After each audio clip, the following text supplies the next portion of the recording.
Hi Year 7, this is an overview of the creative writing project for Science Talent Search 2021. If you are watching this, you're interested in doing creative writing, and these are the things that you need to be mindful of before you start.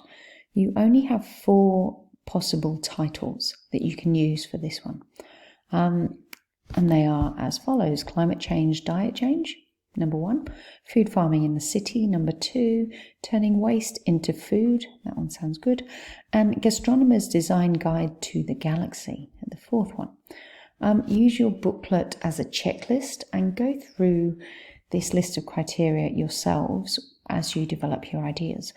But initially, work out which one of those captures your interest and start to do a little bit of research into what kind of things you could write a creative writing piece about. Now, we need to focus closely on the guidelines and the judging criteria as usual to ensure that your entry meets the requirements of the competition. So the face sheet we will organise if you're selected to enter the competition, so don't worry about that. Very importantly, you don't just have to write an essay here. So it can be a narrative, or as it says here, any kind of creative writing piece.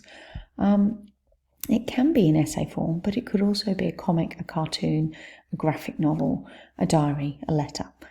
I've seen a fantastic graphic novel in the past, and if you are creative and you can put a story together and fabulous illustrations, and that's very eye-catching, and it might put you in a good position with the judges.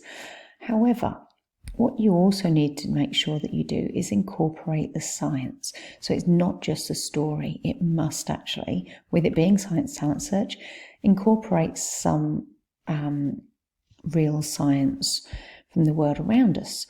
So that is related to your topic, obviously. You need to list, so you need to produce an accompanying information sheet that goes with your story, and you need to list the 5 key science ideas that you've used. Now, this doesn't need to be another essay, it's just a few short sentences to explain the concepts, the science concepts that you've used in your story. Okay, so you produce a story, a graphic novel or a comic, and then a document that supports it to actually guide the reader and help them understand the science content behind your ideas.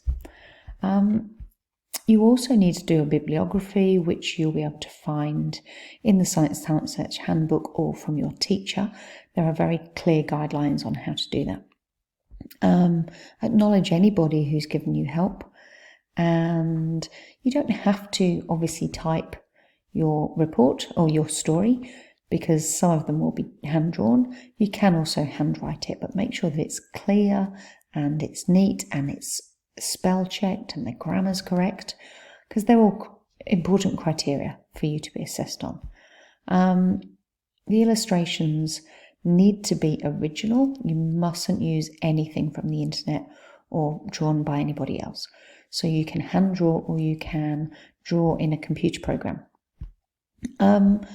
Between 500 and 1,000 words in length is the criteria. So you need to stick within the word count that they've given you. And we need to scan a copy, that's fine. Once you've started to research the science ideas that you might incorporate and started to brainstorm what you might do, just run through the judging criteria and download the rubric to make sure that you don't get too far into your project before checking exactly what it is that you need to do. But this can be a really rewarding and exciting project to do, so I hope that some of you choose it.